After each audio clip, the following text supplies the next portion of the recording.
28 minutes after 7 o'clock, and joining us in studio this morning from the Chaves County Federated Republican Women. I know I can say it right. I know I can say it right. I guess it's the glasses. I get dumber when I put them on.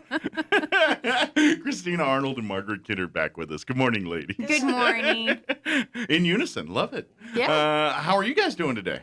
Doing well. Doing well? I think that's a good sign. I woke up breathing. So. You broke up breathing, and so that's a good start. How was New Year's?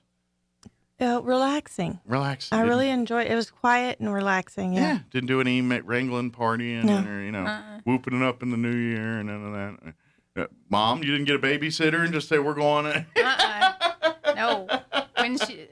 She went to sleep about 11, and I was like, we're going to bed. Right behind her. Like, I rang in the new year on Central Time. True. Very good. I guess just in case people aren't familiar, we'll just give folks a quick synopsis of what the Chaves County Federated Republican. I mean, you can kind of You want me to go? Okay. figure out the title there, but just kind of give folks a little background about what you do there. Okay, so we are a club. We have a state, the New Mexico Federated Republican Women, and we're also national. So we're part of the state and the national organization. You're the Chaves County chapter of the national organization, Correct. I guess you could say. Gotcha. Yes, Okay. and so there's several things that we do, but one of the biggest things that we do is we have a monthly meeting every third Wednesday. Okay. And this past year we met at the Civic Center, and we're going to continue to do that. Okay. And so we meet and we have speakers to educate our members, what's happening for the first 6 months of this year. Sure. We're going to have all candidates. Sure. A lot of So- it's an election year. Correct. Both municipal and then obviously Statewide. and everything else Yeah. too. It's a busy year for the Republican women, I'm guessing. Yes. Yes. Good deal. So imagine if you come out to the meetings each month this year, or this first 6 months here, you're going to get a chance to meet the Republican candidates running for various offices, and then obviously candidates in the municipal election. Those are obviously not party affiliated there, so those will be more nonpartisan. But according to our bylaws, we can only have Republican speakers or Republican. Oh, so they can. So even though it's a nonpartisan race, we can't have every candidate. you just have the registered Republicans. Correct. Correct. Okay, which actually is probably most of the candidates running. I think. Don't quote me, but I think We have a couple that aren't. Yeah. But either way, it's an opportunity to learn about the candidates here that are conservative value candidates, I guess you could say. Right. Good deal. Okay. So it's going to be busy, and typically during the spring, after session's over, we have our legislators speak as to what happened up in Santa Fe, and kind of get the skinny, which this should be an interesting 30 days coming up here.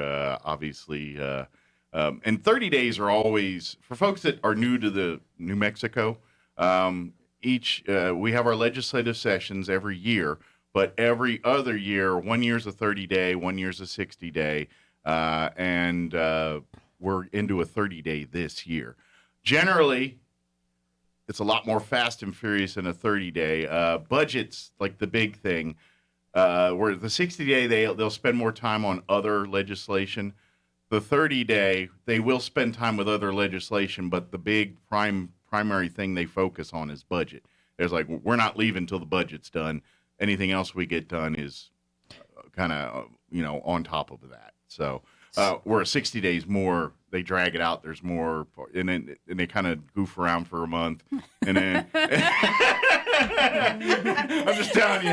I'm just trying to give you the short version. Right. They kind of goof around for a month, and then about the last 2-3 weeks of the session, everyone starts lighting a fire and tries to get a bunch of stuff done. But the 30-day, they're kind of under that fire the whole time. That's the big difference. I'm sorry, you were getting. I was just going to add to when it comes to a 30-day session with when it's regarding the budget, they can only actually submit certain legislation that pertains in. So it's very pointed, the Sure. legislation that gets in. They're trying to keep them Right. on task on for that task. 30 But you're days. right. First 2 weeks is just, hobnobbing. Pretty much. Yeah. Pretty much. Even in the COVID world, they're still hobnobbing here. But as far as like what you guys are seeing and things on the pipeline from your perspective, what's some of that stuff that you guys are looking at right now as far as the Federated Republic of Women? Is there certain issues that you guys are looking at in the state or looking at representatives saying, hey, this is stuff we'd like you guys to keep a radar on here in this legislative session? She's looking at me. She's our legislative liaison. I gotcha. So, on that level, at this point, what we've actually seen that's been put out, because there's still a whole lot more coming out. As a matter of fact, I don't know that there's any like red flags coming out, or hasn't come out yet. Yeah. But the biggest thing that we've seen that is kind of alarming is the changes to our voting laws that want to be, that are being pushed by Michelle Lujan Grisham and, of course, the Secretary of State. It'll be interesting to see how far they go with that and in making some of those changes. Yeah, the one, matter of fact, we were talking with Lieutenant Governor candidate Isabella Solis. She was on the show yesterday. Right. Because we had quite a few candidates in town. Was it Monday night, I think? We had over at the convention center. Anyway, we were just talking about that, and one of the things she was concerned with and talking about is the fact that they want to lower the voting age to 16. And, Yes. and we had a conversation. It's like, how many of us were responsible for anything at 16?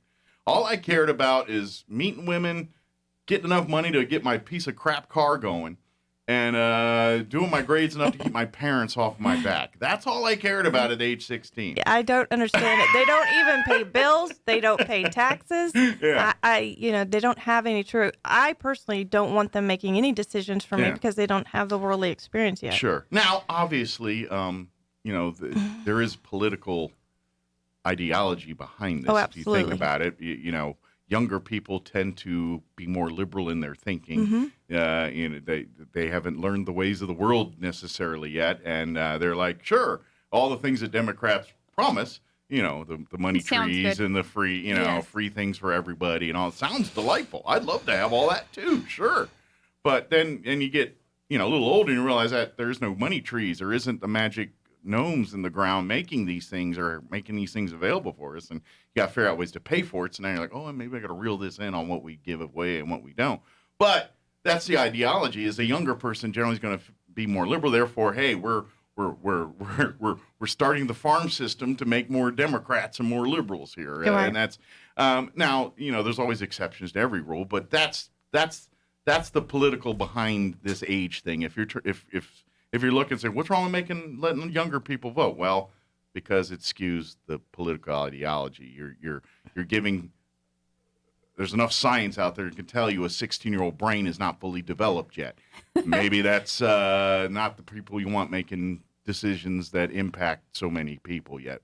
There's a reason why, we have milestones in people's lives on when they're, we deem them responsible enough to do things, I read an article not too long ago where it said that, you're not really matured until you're like 26 or 27. Well, I can attest agree to with that. I was about to say how many and women dated dudes that are 22 and they act like they're 12. Right. I'm 48 and I act like I'm 13. All right.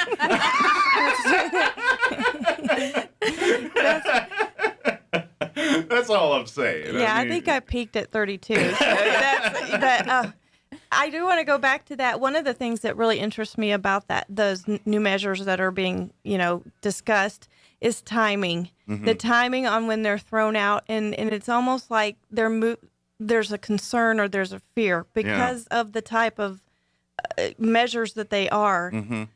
They're pretty actual. They're actually just way out there, away from our norm of voting. Sure. And so it's really interesting because it makes me kind of go, okay, what are they afraid of that they have to go backwards to 16? And if it continues to get worse, are they going to go all the way back to 12? Sure. So, when does it stop? Well, and what's going on, and this is nationally, this isn't just here in Right. New Mexico or in our neighborhoods, this is nationally. I mean, we have, when I use vocabulary and words, you hear terms like progressive and things like that. And so they're trying to put a positive spin on, progressive. That's a good thing. And yeah, by definition, sure, we can talk about it. But what they're doing is they're masking extreme ideology into what's progressive thinking. And they're trying to tell you that, wait a minute, you're not on board with these extreme thoughts. Well, that's progressive. That's what you want to be, right? We need to make 16-year-olds. We need to, the ridiculousness you hear out there, well, we need reparations for this or we need that. That's extreme thinking. And I'm not going to lie. I know you guys are the Republicans. Both sides have them. The Republicans, unfortunately, they've got lumped in with all the Proud Boy and that extreme side where it's the neo-Nazis and all that. And so you've got one side thinking, oh, you're conservative, therefore you're a neo-Nazi Proud Boy. And then the other side saying, oh, wait a minute, you're a Democrat, are you for progressive, the 16-year-olds and let's, all the other extreme things we've heard out there and that people want to do. And we need to kind of separate those from the main part. Like, at the end of the day, the true heart of the Republican, and I'd even say in some extents the Democrat Party, is more a bit of a moderate. We're conservative or we're liberal in some things, but at the end of the day, we all understand law, the rule of law. There's certain things that are just part of humanity, and we need to make sure we stick to those. And unfortunately, you've got extremes on both sides kind of saying, no, why are those rules like that? And that's, I think, kind of part of what the mess is we're sitting in and globally right now. To me, it's actually emotion versus logic. Yeah. On both sides. Yeah. You have extreme emotion and reaction out of that emotion, and then you have the logic sitting here going, okay, oh, that's a little much. That's a little much. Yeah, exactly. Both sides are doing that. And we're in the perfect storm of technology, and a lot more people have access to information than 20, 30 years ago. And that's a good thing and a dangerous thing. And now we're experiencing all of that because we had people 40 years ago that thought the same dumb things that people are saying now. They just didn't have a pulpit, a place where people could hear them. Now, if you've got a smartphone or a computer or any access to the World Wide Web, you've got a platform now. So now we're inundated with all this, and there's enough people that are easily manipulated by things like that and things that we all know are just ridiculous. There are sects of people that are sweared and driven by that's the opposite of that. Right. And unfortunately, because of a lot of bad information that gets out there. And that's the world we live in right now. And that's, in a nutshell, what we're all dealing with. And so as Republicans, as Democrats, and that thing, you almost have to find a way to be above the noise and, stick to the issues that are important to you, that are real issues. And things like letting 16-year-olds vote, to me, that's a waste of time. That's, right. Cliff Pearl's going to be mad at me. I know that he's big on the time change thing, but I'm like, dude, there's bigger fish to fry than do I got to get up an hour earlier? Or you know what I mean? I think that's a signature. I personally would like to not have to go back and forth, but because it's just it's yeah. In terms of radio, unless everybody does it, it's a nightmare. Oh, I see. Like if the whole country did it, then it's great. But if we're doing it in Arizona's one time, I don't know when the heck the Rush Limbaugh show would have been on. I mean, that's just so I'm a little selfish there, but I'm just and I'm making it kind of in jest, but I mean when I say that, but I just that's where our leaders, our politicians need to understand. You can't. I get there's younger generations coming in. You're a Ocasio-Cortez, all that mess going in, and they're gonna. And there's nothing wrong with them coming in with a fresh idea on things, but you need the adult in the room to say, okay, I get what you're saying, but that's dumb. Move on now. Well, let me hang out in the room here, and now I can show you kind of what you're wanting, but in a way that's more beneficial to everybody, not just I'm going to walk in the room and say dumb things. Well, I think it's like a power struggle. You see it within the Republican Party. You see it in the Democratic Party. Sure. And you have the younger people that are like, "Give us a shot," and then you have the older people that say, "You don't know what you're doing." Yeah.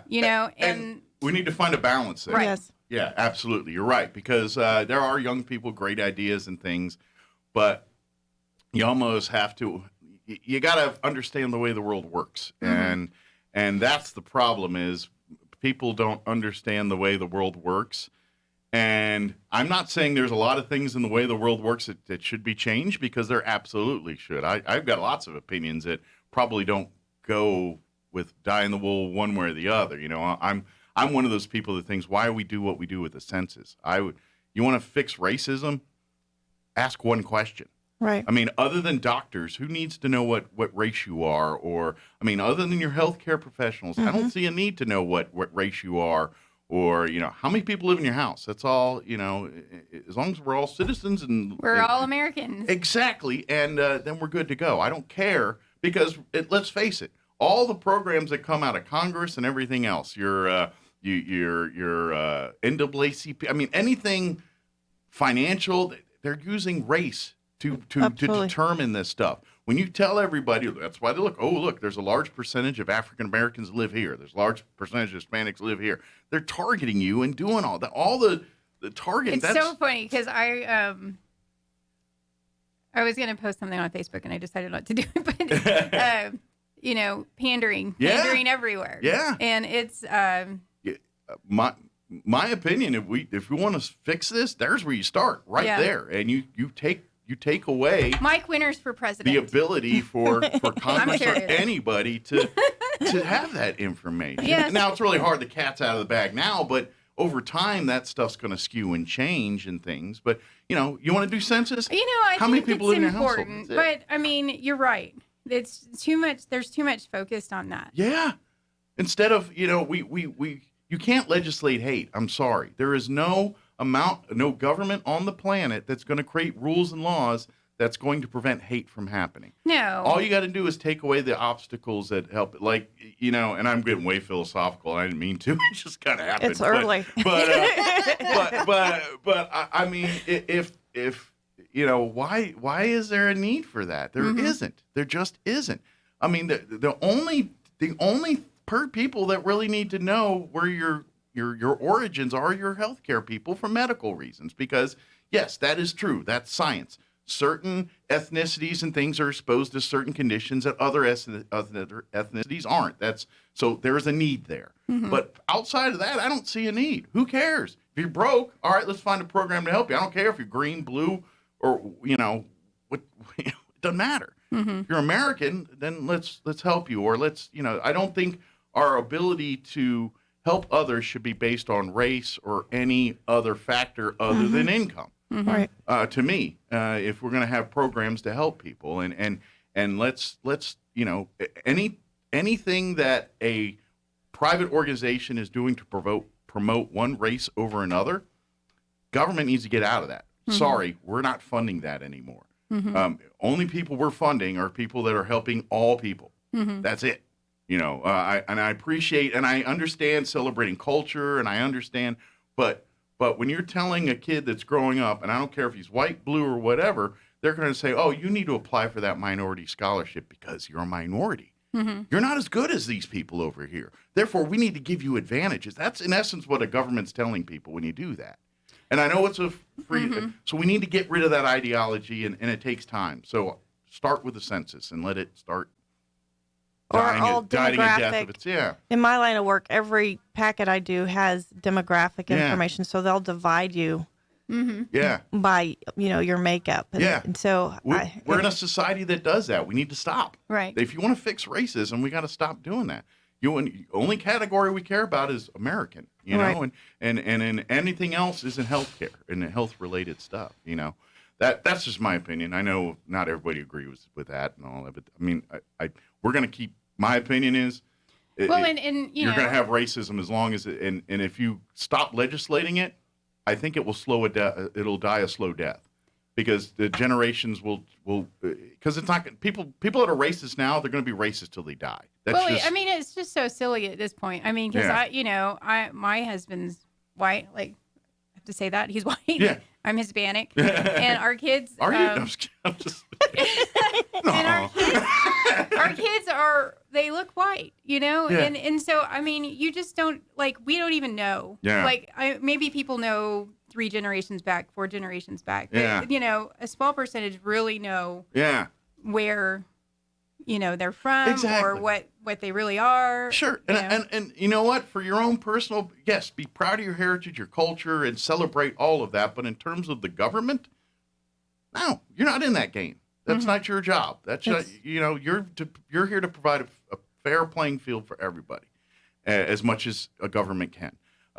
And anything that goes against that, you should be out of the business of. So my opinion, the government, federal government, and state government should be out of that business altogether. I think that it's fair for all. Stop making advantages for one over another or disadvantages for one over another by accident or on purpose, because all of that's creating that wedge and creating that that division, not diversity, division. That's the word I wanted. You actually make a very important point there, because it kind of just actually leads to the concept that government is always more. Yeah. Because that's, I believe, with affirmative action and some of these fair lending practices, their goal was to ensure that everybody had, equal opportunity. But if you don't have anyone assessing the actual, state of your economy and where people are, if they've grown, the mentality, because the way we were in the 70s when, affirmative action came in, I don't believe we have that same mindset. Yeah, I believe that we have actually grown in our thought, the way we actually look at each other. You're and right. The government hasn't grown. They've only done more and more because it brings in funding. Sure. And so They found, hey, this is a pretty good racket we got going on here. Yes. And we have evolved past the need for that, in my opinion. There was a time, it's just like unions and things like that. Back when unions were started and all. They were needed. They were now. I'm not saying the role of a union can't serve some people, but you need to scale that way back. Well, as in unions and the government on both of those issues, they've become what they were fighting. Yeah. Right. They went from the fighting the oppressors to being the oppressors. Yeah, Yes. exactly. You're absolutely right. I was trying to remember. There's that.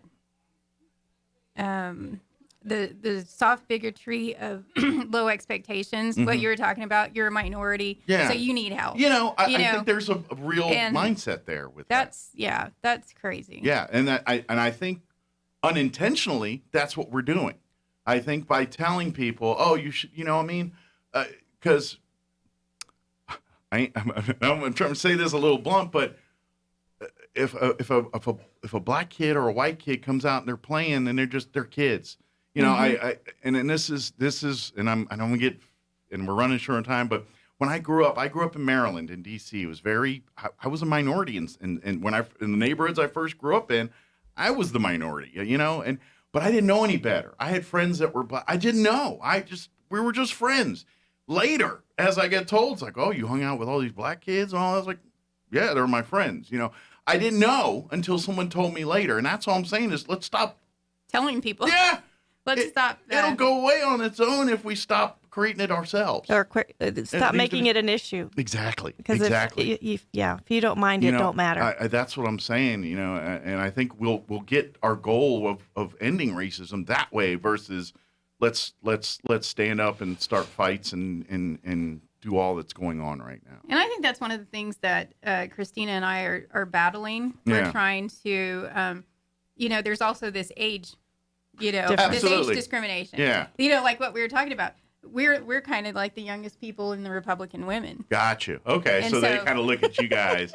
And we kind of get in trouble a lot because we push the envelope a little bit. Okay. But we're trying to get mothers to come and join our meetings. We're trying to get there are 17,000 registered Republicans, and we know that a lot of those are Hispanic. And I know that because when I went door to door for the Trump campaign, I was going to Hispanic doors that were conservative, that were pro-Trump. And so we're just trying to make sure that we reach out to everyone that has the same interests as we do, Right. that want to be educated about the candidates in our state, about the issues that are happening in our state. And that- Absolutely. and I know that- we got way off topic there. Yeah, it goes wasn't- along with but it. it was Yeah. a little surprise. I will have to tell you, I did not wake up expecting that. You just got what got on my brain at the moment. I'm Yeah, I sorry. see that.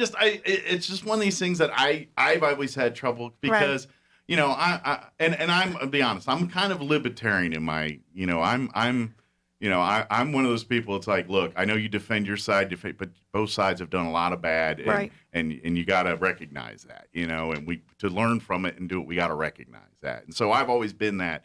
I do lean conservative on most of my, you know, financially things. Socially, I'm a little like, that's not the government's role. That's between you and your family. Right. That's not their decision, you know, and so that's where I lean a little more libertarian that way. But and I just forgot the point I was going with this, but I just want to, you know, I think politics shouldn't be a four-letter word. I mean, it's turned into one. It's always been one, but I think we can talk about issues if people just understand we're all trying to make the place better. We all forget what our end game is, and we all get wrapped up in our own worlds on that a little bit. And I think if people started sitting there and looking at the issues and talking about the issues, we could actually solve some of these things without the craziness that the extremes start bringing to Christina the and I are like, we could sometimes we get frustrated. We could just not be involved in politics, Sure, and just enjoy our lives sure, to an or extent, do something about it. But Yeah. but then I also think that on the opposite end are like the masters of the universe that Sure. want to control everything. Yeah. And so there's just like this battle of trying to keep everything, Yeah. some of us are involved in politics because we truly want a better You want to make a difference. place. Yeah. Yes. And we're not power hungry. I'm not power hungry. I want to make to a point about you're talking about the young, you're the young bucks kind of coming in. That is also needed as part of life. But we're not that young. You know what I mean? I am. Excuse me. Well, we're not the 18-year-old or the 16-year-old. I understand what you're saying. Yeah. Yeah. We only have half of Your our lives families, left. you got your careers, you're doing, you're adults. But that's actually needed on so many levels, not But just that's my point, Yeah, yeah. because even in some of the community groups I'm in, I'm seeing where the younger people aren't coming up and to take the place of these. Sure. And so it is actually and older people concerning. get set in the ways and say this is how the world works, Right. and I get experience, wisdom, because I'm going into that category. I'm not there yet, despite my glasses. I'm saying. But you know what I mean. I kind of with wisdom comes good information, but at the same time, you also get, well, my way's the right way, and that's the only way, and you dumb young kids don't know any better, and older folks need that challenge too. Well, you one need of the that things that challenge we get a lot is we've never done it that way. Yeah. Well, I And- was say maybe you should start. Yeah. There's a reason. You've got those people, and you need to shake them up too. Those people need just as much as extreme and talking all that. People that are set in their ways and saying my way or the highway, or we've done it this way this whole time.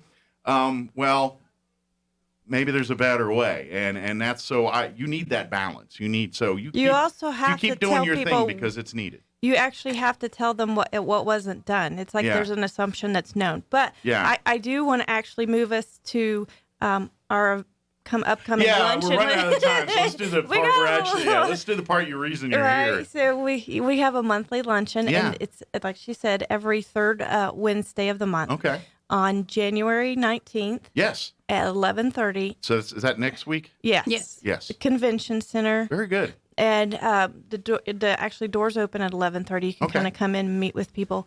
But this one is the mayoral candidates. Okay. So And- you're going to have, how many of the candidates are going to be there? Two. Two of them. Okay. And then the Ward 1 and Ward 3 Okay. candidates. So, All right. And then in February, it'll be Ward 2 Will it and be 4. all of the Ward 1 and Ward 3? It will be all Republicans. Gotcha. I didn't know if they were, I'm trying to think So of the, Ward- However Yes. you're registered. Yeah. And, yes. And I'm just trying to think the candidates running, how many of them are Republicans and Democrats. I don't know off the top of my so head. Ward 1, both are Republicans. Ward Okay. 3, one is. Okay, gotcha. Very good. So you get a chance to meet those candidates here next the 19th, which is next Thursday? Wednesday. Yes. Again, at the Roswell Convention Civic Center. What time again? About should they get there? 11:30. About 11:30. And it is an RSVP. So if you'll go to our Facebook page and leave a message Yes. or shoot a comment saying, We'll hey. have the contact number on there for Okay, if you want the to call RSVP. too. So again, look for the Chaves County Federated Republican Women on Facebook. Yep. Like and follow it, and Yes. if you want, I recommend. But you don't have to. Just shoot a message and say, hey, I'd like to RSVP myself and maybe one other. Right. And by the way, you don't have to necessarily be a woman to be involved with the Chaves County Federated Republican Not at all. Women. I just want to throw that out there, so fellas. Now, it's kind of like an auxiliary for the dudes, right? Yes. Yes. Well, we have men that'll come and they don't realize that there's so many men there because Gotcha. I mean there's There's as a many lot of men men, as yeah. there are women. Yeah. So Well, they're probably like, what are women up to? I'm going to check in on. That's why they're there. Probably. Just kidding. well, you know what? This is not anything to. I mean, several years ago, when I first got involved with the Republican Women, I had a college student come up to me and said that his professor told him that the Republican Women in New Mexico are the strongest organization out there. And I think that it's true now that I've been involved. Gotcha. Because Seeing the we- influence and everything that you have. Yeah. Well, we create a platform Mm-hmm. for candidates, and the candidates really appreciate that because they know, especially here in Roswell, we have a crowd of, 120 approximately every meeting. Great. And so It's educational. Our whole focus is educating people. Excellent. So come, if you've never been, come see it for yourself next Wednesday here. January Yes. 19th. Yeah, very good. RSVP by going to the Chaves County Federated Republican Women's Facebook page. yes. That's Very awesome. You're good at that. Well, thank you, ladies. Appreciate Absolutely. it. Thank you, Mike. And we'll see you next time, okay? All